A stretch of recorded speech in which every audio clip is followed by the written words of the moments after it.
So imagine this. You're walking into a lot, I guess. You approach your brand new Tesla, orange, obviously. What is the emotion that you're going through? What are you feeling right now? And go. So I think with Teslas, what makes me kind of interested is this is going to sound fairly innocuous, but the fact that they don't have an air intake at the front, right? I've been seeing a lot of You already Teslas bought this one. Yeah, and that just looks really cool. I know that that's not exactly why electric vehicles are cool, but there's just something about not having that air intake at the front that is very novel. I've been seeing lots of Teslas kicking around Denver, where I am now, as well as in this little town, Salida, which is up in the Rocky Mountains, and it's a town of 4,000 people, and there's still a couple of charging stations over there, which I think is pretty neat.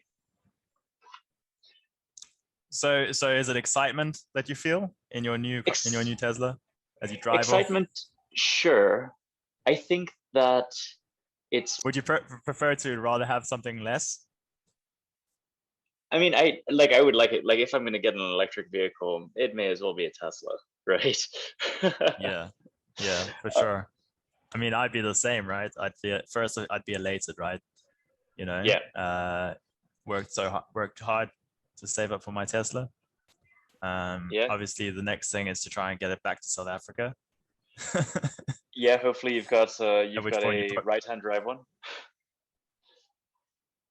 Yeah, you gotta get the correct side. That's a good point. And then you probably it's probably gonna go on some sort of ship, right? To get back. And at what point, what distance do you have to be away when it doesn't make sense anymore, right? Where you've got like too much pollution from the transport of it, because you're basically getting it from America all the way back to Cape Town. So I'm going to go ahead and say that electric vehicles are really cool in a lot of ways, but in terms of climate change and carbon emissions, that's not the problem that they're solving. So if we take a look at electric vehicles, right, they're a bit more resource intensive to produce than internal combustion engines, at least for right now. And just producing new cars in general is quite carbon intensive. Fact of the matter is, if you wanted to be as green as possible, the best thing that you could do is buy like a secondhand car and just run it until the end of its life instead of buying a new car. I'd say that what electric vehicles solve is a bit different. Is they solve the issue of noise and pollution inside of cities where people live. They solve the problem of maintenance, because electric engines are so much simpler, and they don't have. I mean, the first patent for an internal combustion engine vehicle was in 1854, and the name of it is obtaining motive power by the explosion of gases. And that's exactly what it is. Is like all internal combustion engines are just exploding dinosaur juice that we've managed to contain really well and turn that explosion into rotary motion, which drives our cars. Conversely, like, an electric motor is extraordinarily simple and requires such little maintenance, and because we're not exploding stuff, it doesn't wear out as fast. It doesn't need to be cleaned. It's also super efficient, right? You've got like a lot more efficiency that you can get from converting. I mean, you'll probably have it within a Tesla, right? Because you've got almost instant torque. You've got instant torque. Your electric motor. And there's no need for gearing. No need for gearing, exactly. Have you seen the electric buses there? I actually haven't seen any electric buses in Denver, but I'm heading up to Chicago, so I'll probably see some up there. what is it? What is it like? I imagine there's some city component. The only thing I know about like Colorado is that I know there's a few bands from there. Probably some indie bands. Yeah, Colorado is lovely. What goes on there? There's so it's a lot of outdoor people, right? Because there's the Rocky Mountains and the Continental Divide. Yeah. So everyone has a dog and a mountain bike, and they take their dog and their mountain bike with them everywhere they go. And then in the evenings, they drink IPA, right? Yeah, that's what you drink. You drink IPA here. It's really nice. I mean, beers. Yeah, I spent a week camped out alongside a river with a bunch of kayakers from Wisconsin. We did a bit of rafting, and then when they left back for Wisconsin, I spent my time in Salida, and there's an electric bike shop there called Inspired Electric Motorsports, and I rented a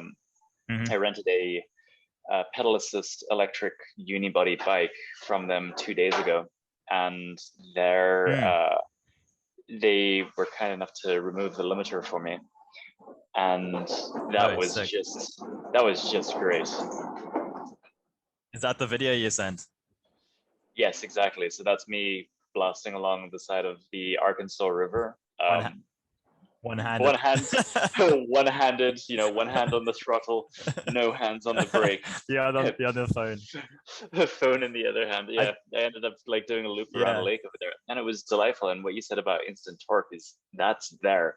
You press the button or you press the accelerator, and it's with an internal combustion engine. It runs within a specific range, within a specific rotary range. And that's why we've got the different gears to like assist it from, a high ratio to a low ratio, depending on whether we're speeding up or cruising along. But with an electric motor, it's just, you just carry on pushing it and it just gets faster and faster and faster. Is one of the issues with some electric cars at the moment is that the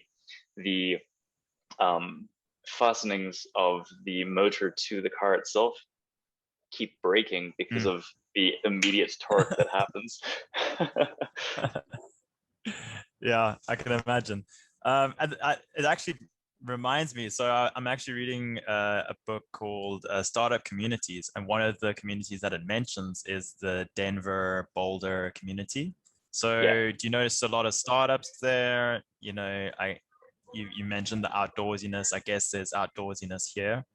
To a certain extent, probably not so much. You don't have like skiing, maybe in the water kind and not the snow kind. But do you notice a lot of startups? What is the kind? Is it mostly businesses? Is it industrial?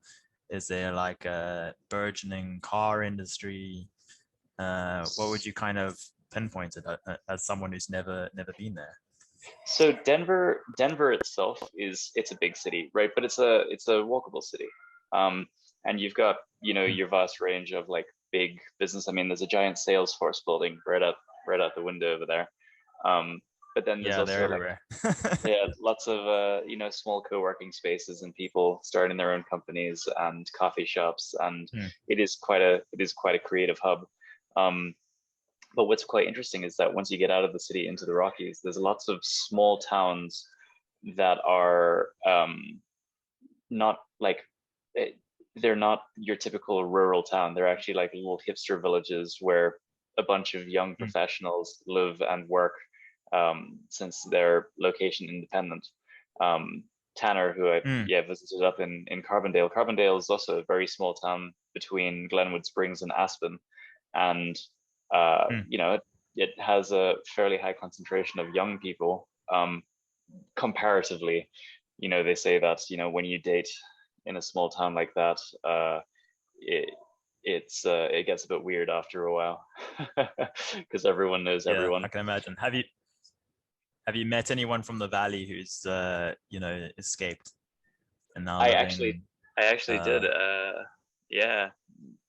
I met two people from California who were living in the valley. One, an older gentleman who was a CTO back in the days when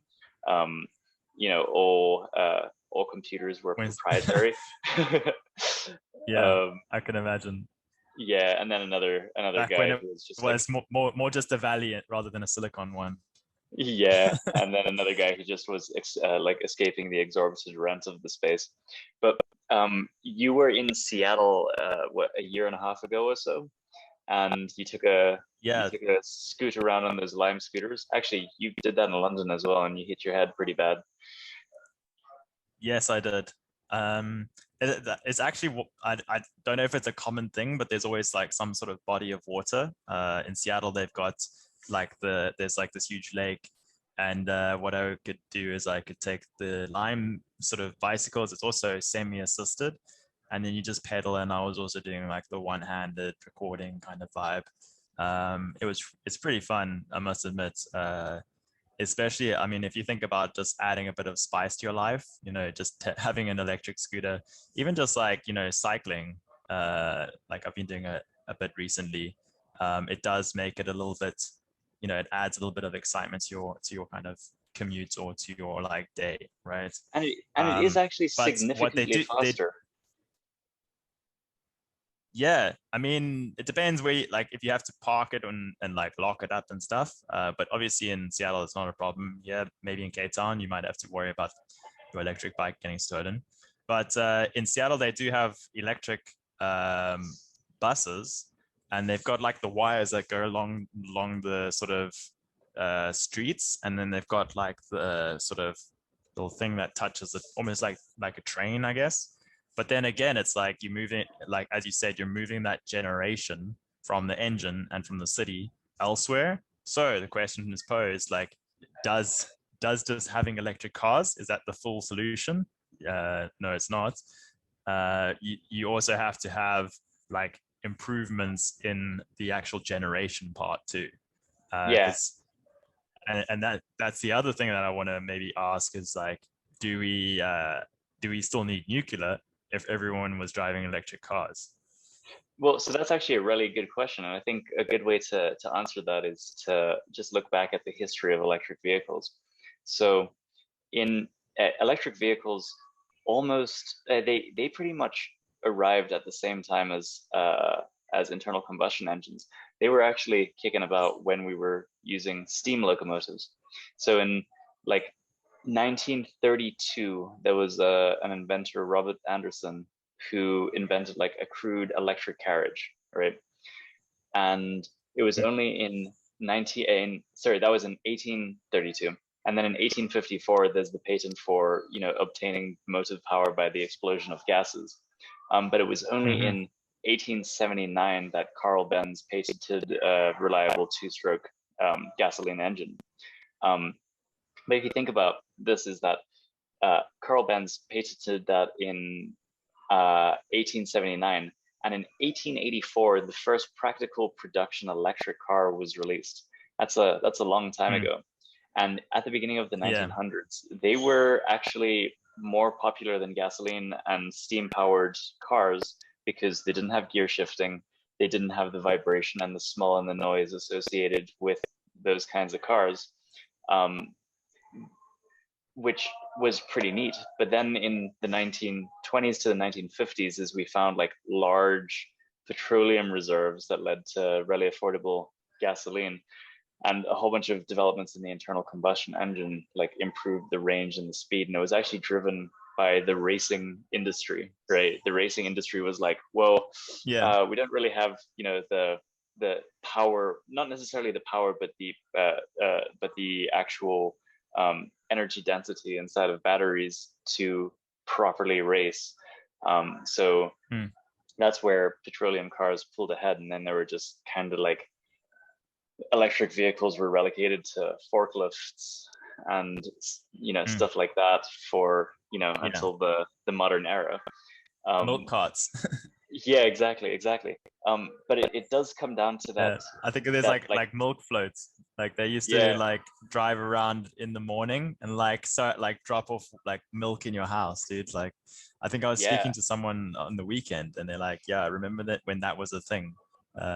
You had like this battery powered like float that like some guy would just drop off like weird dairy products, dude. You wouldn't consider doing that these days. Exactly. But it's also really interesting is that the reason why we've got this resurgence of electric cars or just electric vehicles in general since like 2005 or so is because we've finally figured out the energy density necessary to do that with lithium-ion batteries and stuff like that. Is historically batteries have not had a very high energy density, and even now, you know, batteries energy density is still not as good as petroleum. But I've been looking at a lot of like electric motorcycle development, and electric motorcycles are kind of unfeasible, or they're not really comparable to normal motorcycles, because with a car you can like take the entire floor and you can just layer it with batteries and just like put batteries everywhere. But with a motorcycle, because it's a, you know, fairly lightweight, smaller design, is you can't really get good range on a motorcycle. So you can create like a little scooter to nip around a city, but you can't compete with, you know, a normal, you know, Suzuki or something in terms of distance and speed.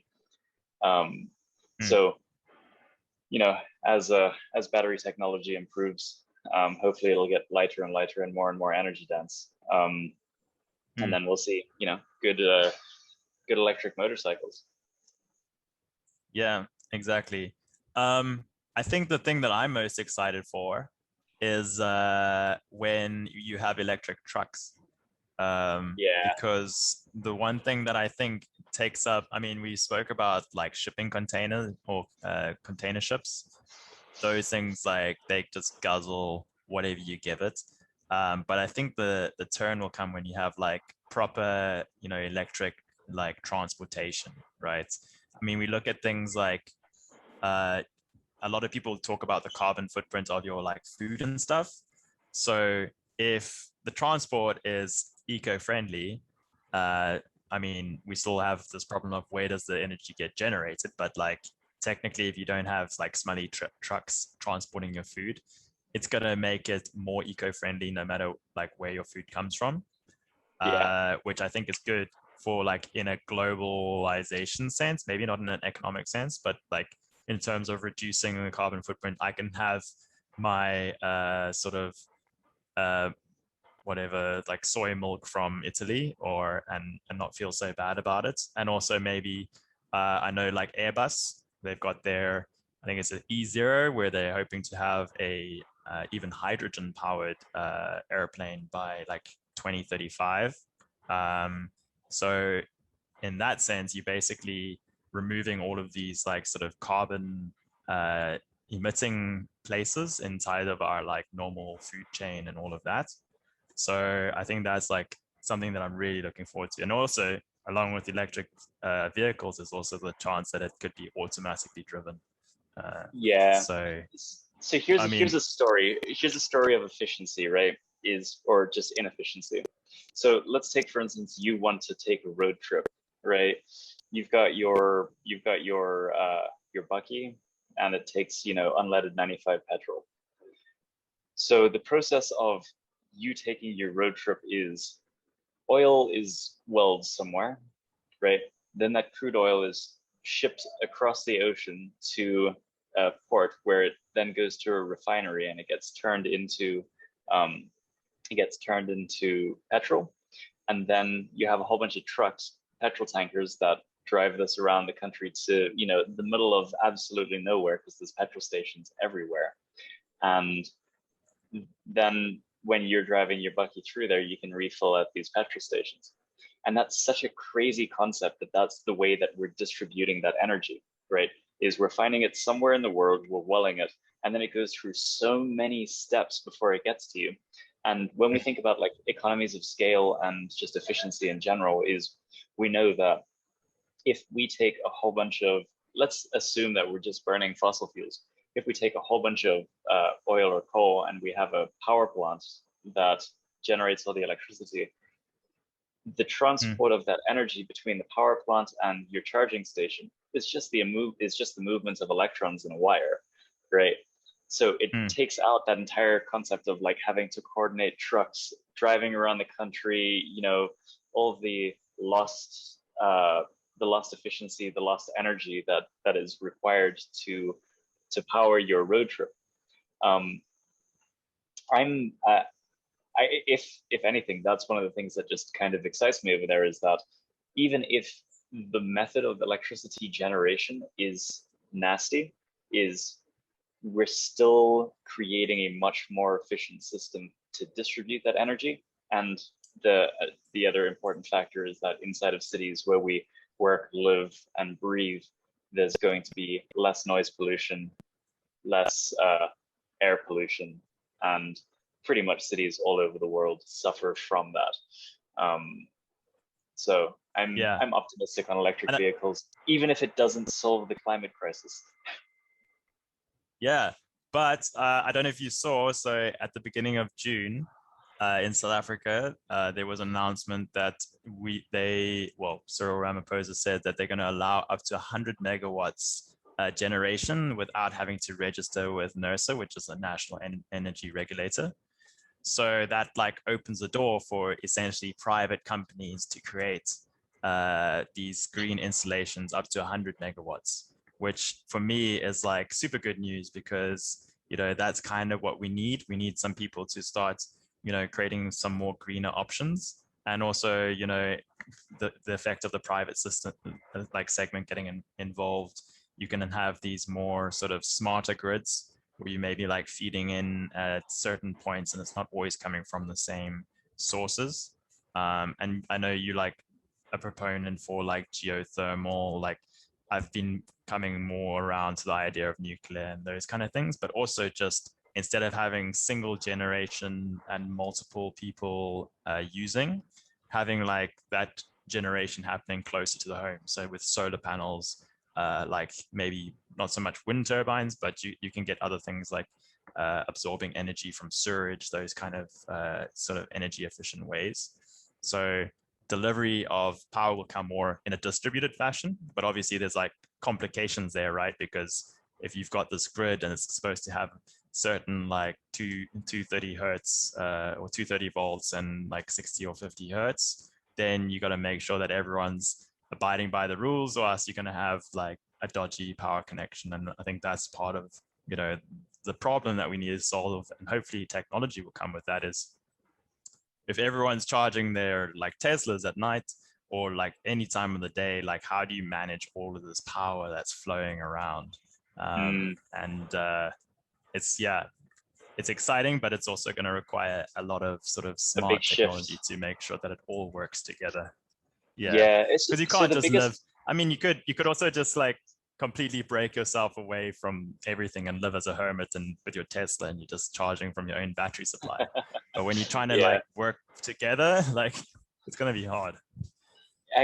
So as we know, the biggest issue with renewables is the availability. Depending on the time of day, right? We've got the duck's head where, in the morning, the duck's tail, we have a spike in energy usage, then it's still high, but lower throughout the rest of the day. And then in the evening when people come home and they shower and they cook and they turn on the TV and stuff like that, you've got the duck's head, which is this big spike in power usage. And having like solar or wind available at that time is really tough. So we need to find ways to store that power to release it in the most useful way, but we also need to find a very efficient way to store that power. So we've taken to like liquid sodium or liquid salt and storing it as heat energy, or we'll pump water uphill and have it it's essentially just storing that potential energy for later use.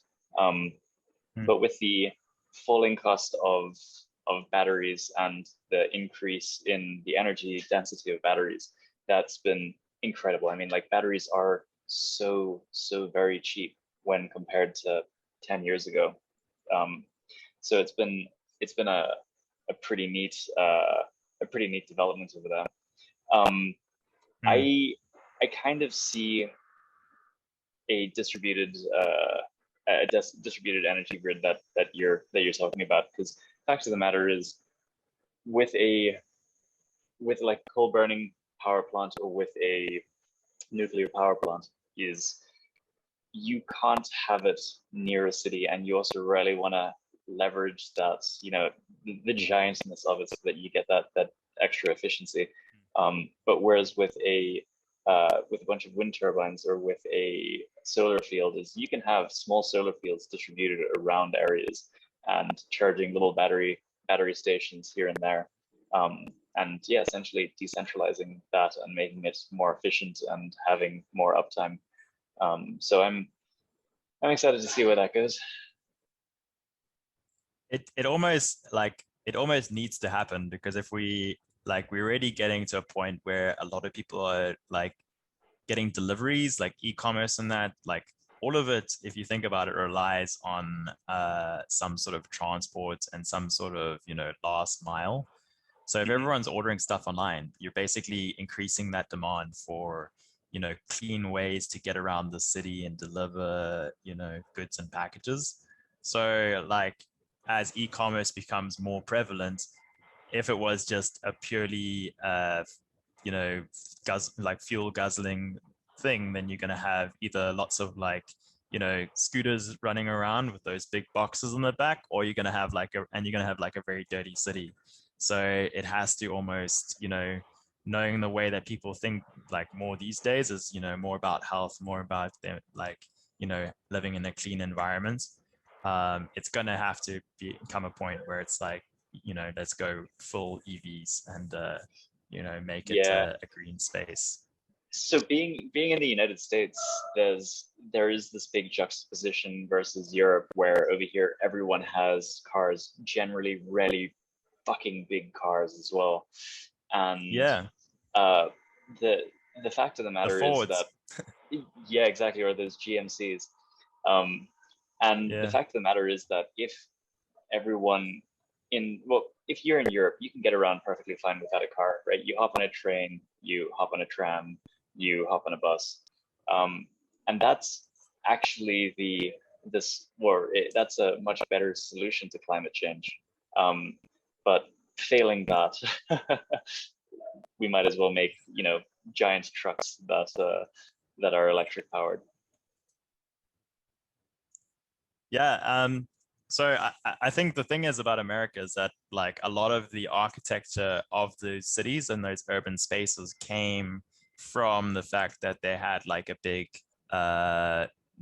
big auto industry that was basically becoming like the envy of the world.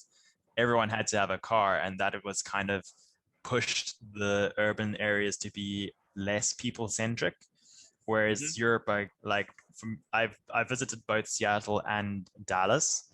Dallas is not a walkable city in my opinion, or maybe in the CBD, yes, but like there was often times where you just walk along the like a pathway, and then suddenly it ends, and there's just like a freeway. There's no Yes, like you're walking on walking the path. freeway There's now. no signage. Yeah, it's like, okay, now I've got to like precariously walk across, like jaywalk across this like dodgy little road. Um, Whereas Europe is obviously they're more condensed. First of all, they've got like very closely, very smaller, like more tighter, compact, dense like areas. So obviously it makes more sense. You physically can't drive these cars around because you just have like traffic for days. And that's why people move towards like cycling and more like human centric. And I think the way that like London's going is quite good. That where they're trying to tax people for going into the city. Uh, that thing about like buying an old car. Like in the UK, you have to buy like a new car, or else you have to do MOT every year if it's a car over a certain age, and that just adds too much burden. Where people just would prefer to just buy a new car and Interesting. have the effect of that. So, but I think in America, it's probably not like that because everyone's very like fixated on this idea of having their own car. But I don't know. Maybe in Chicago, you might have a different experience. We'll see. Is that I guess it's different parts of the world. I would love to live in a cycle city, right? City where you cycle everywhere you go. And in Cape Town, that's a bit tough because we've got lots of hills and mountains everywhere. So the single speed that I borrowed from you for a while, whew, it's a it's a leg workout, and then it's Yeah, absolutely terrifying going down hills.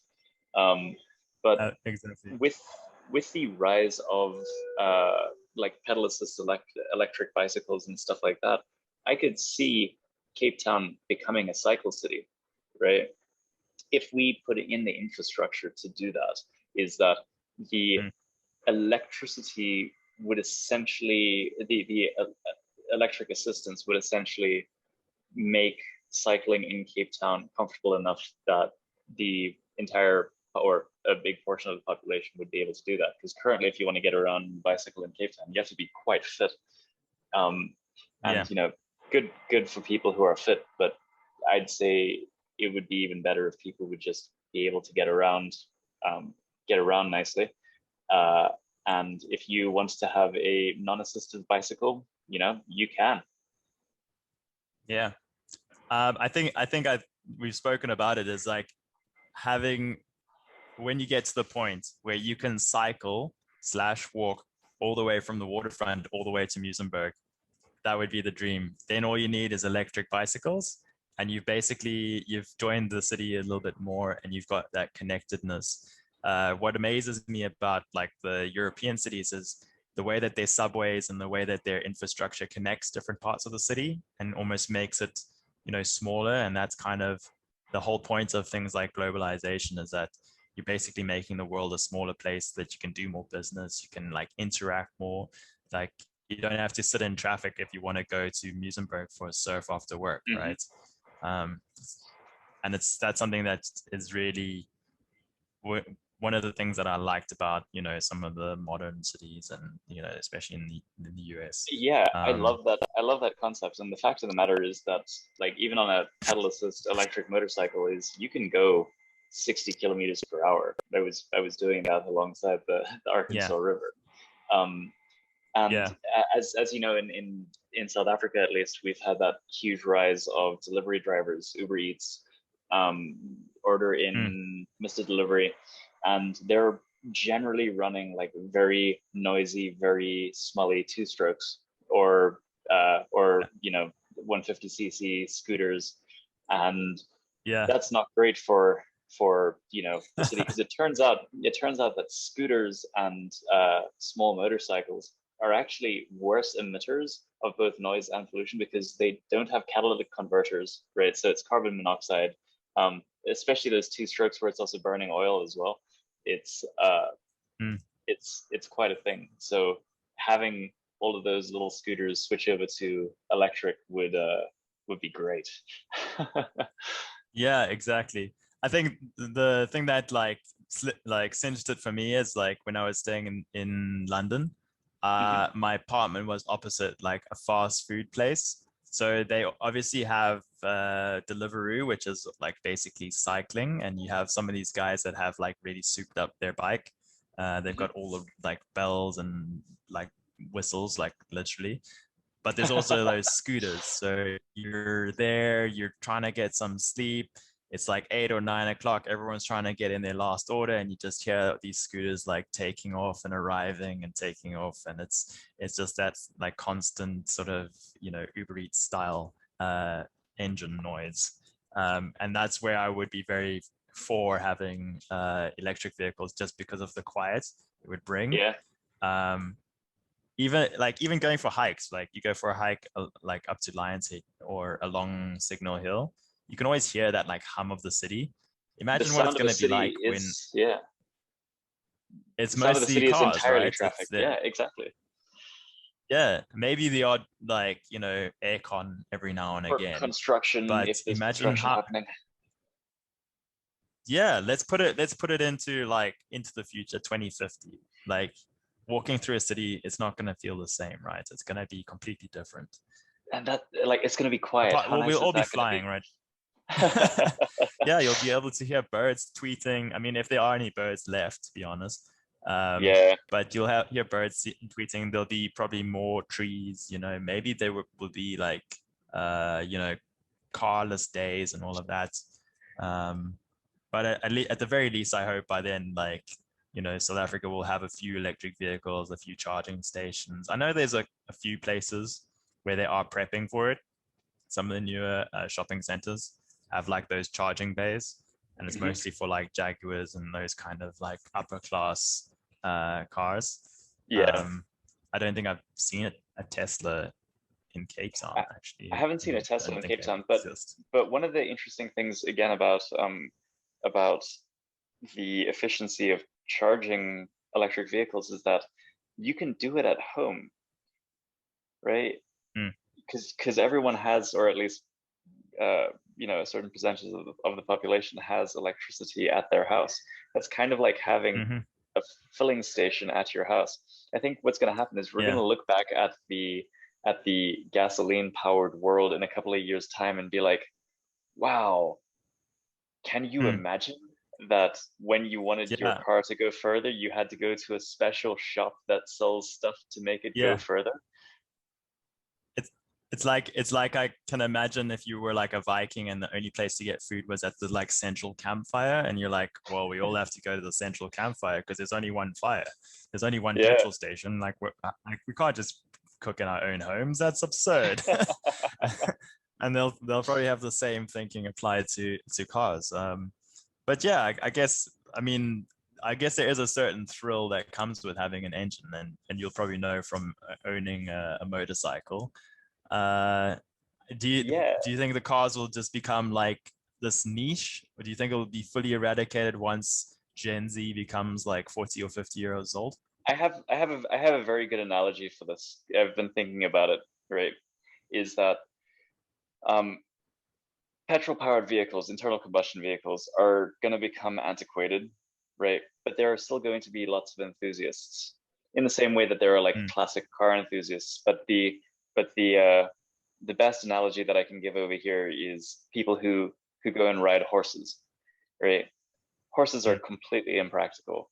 We used to use them for transporting ourselves and goods around, but now people like go and take horses for a ride around the countryside because it's the thing that they like to do.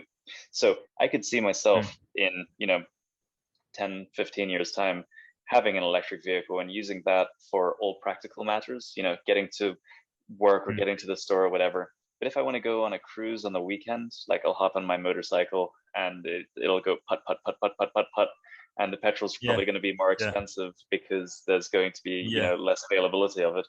And, there's going to be a bunch of other bullies like me, and we're all going to be like, oh, I see that you've got a classic 500. Oh, yeah, I refurbished one of those. Yeah. And I kind of like that because it's going to turn it into an enthusiast thing. And I mean, like in London, they used to have like horse shit everywhere, all over the streets, and it was like a national health problem. And right now we've got exhaust fumes everywhere, and it's a national health problem. So this is just the next logical progression over there. It's the next logical progression. But even that, like, I mean, are we even gonna? I mean, last time we did talk about remote work. I mean, will you even need to get into an office? Will you even need to like? It'll mostly be for leisure, right? You won't ever have to commute. Your kids will like do homeschooling, or maybe they'll walk to or cycle to school, like that. Like ideally, you would even have a need for a car other than recreational. And the other thing I was going to say is, I mean, I would just like there to be a bit more variety, right? I think that's one of the things about cars is like they have different designs, they have different looks. And I think for people, they like a certain car because of this and that aspect. But if they all kind of look the same, I think that's going to mean that, people will have that enthusiasm. It'll come into this like almost collector's realm of like, oh, he collects like vintage cars. How fascinating. And it's just like a Ford Polo or like a Polo or something. Ooh, look at this fancy interior. And I guess the other point is, go. So Simon's favorite car is a VW Beetle, right? And VW Beetles are, I mean, they're one of the cars that stuck around from the 50s, that are still being used today, but they're notoriously dirty and loud and air cooled. And so VW has come out with an electric conversion kit specifically for VW Beetles. So you can buy an old VW Beetle and this electric conversion kit and convert it so you can still drive around in your VW Beetle, but it's going to be a bit more reliable, and it's going to be bit less emissive. I think they're gonna need that for like the VW the combis, like the camper vans, because I mean van life is just gonna take off, and people are like, you're not gonna get hippies like in those vans, like if it's not environmentally friendly, right? That's one thing that's happened in Colorado already, is like combis and the VW hippie wagons and stuff. They are so expensive here because they're so sought after, because van life has just blown up. Yeah, exactly. I think that the other thing, it also kind of links into what I was going to say earlier. It's like, what do you think about the maintenance aspect? Because I know like Tesla, like they've got kind of their warranties, and I know there's like right to repair laws that are coming in the US. But I think that like that element of being able to, maybe it's that thing, like maybe you don't know how to, but it's the fact that you can repair your car if it breaks down. Maybe that's why people are nostalgic for like VWs and some of these more simpler cars, because you can kind of figure it out, how to do the oil and check stuff. And with a battery technology, it breaks down, right? You're not going to pick up your screwdriver and start fiddling around in the front that's or true. something, I mean, that being said, it's going to break down a lot less, just because of the simplicity of it. But it's it's going to be pretty good for on that front, but it's going to be kind of shit in the fact that, like, yes, in order to repair it yourself, you're probably gonna have to take it into an authorized dealer, and they'll just like switch out that component. Yeah, or you're gonna have like a robot that like comes in and helps you, and you're basically doing it in augmented reality, and it shows you what to do and press and do all that. That's probably like really future. You need high speed internet for that too. But yeah, so what's the plan? You're gonna go up to Chicago, right? You're gonna go chill around there. Yeah, I'm flying into Chicago at about 5 o'clock today, and I'm Oh, gonna kick today. around there. Yeah, this afternoon, and then I'm going to kick around there for a couple of days, and then I'm going through to New York to spend some time with my brother, who's also flying in to be a vaccine tourist. Yeah, I mean, it's the best thing to do. I don't know if you've heard, but we're now like in lockdown level 4, 4 adjusted. So it's apparently there's no like coffee shops open. There's no bars. There's no sale of liquor. But the good news is that they have apparently secured a lot of vaccines. So Yeah, the over from the 50s and States, over 40s are hopefully going to. Pfizer. Yeah. I think there's a Covax, and I'm not too sure of the details, but I know that they're opening up the registration of over 50s, and over 40s will come soon. So hopefully the rollout will, ease things up a bit. But it's yeah, I would recommend staying there for a little bit longer. I I know you think I were only might. meant to be there for a month. It's like a Yeah. post-vaccine world over here. Sorry, a post-pandemic world over here. I was out at a karaoke bar Yeah. last night, and Oh that's like, yeah.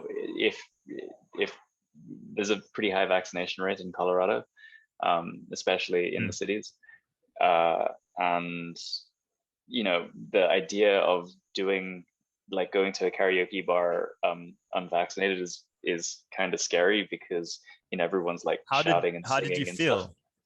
I felt fine. Like, Did, I'm over the. you didn't have like residual like nervousness about it, or was it for like, about for was about a that week one after I got the vaccine like vaccine. boom? For about a week, Yeah, it okay, so took you a bit of snapped out getting of it. used to. Yeah, because I mean, like, I came from South Africa, where it was like mandatory mask wearing and everything. So for the first week I was here, I was like masked up and everything, and no one else was, and everyone was super blasé about it. But then I realized, like, actually everyone's vaccinated, and it's not a problem here, and it's actually been, it's been really nice. I've been needing this for the past year and a half. Yeah. I can tell, dude. It sounds like you're having an amazing time. Well, I think we're almost at the end of it. Yeah, it's been great chatting, and Yeah, it's been good. yeah, I hope you have a good time in Chicago. You need to go and take a picture of that like silver like jelly bean thing. I don't know if that's in Chicago or Boston, but I know that's like a common thing to take a picture of. And I think they have a couple of stock exchanges. I'll definitely do that.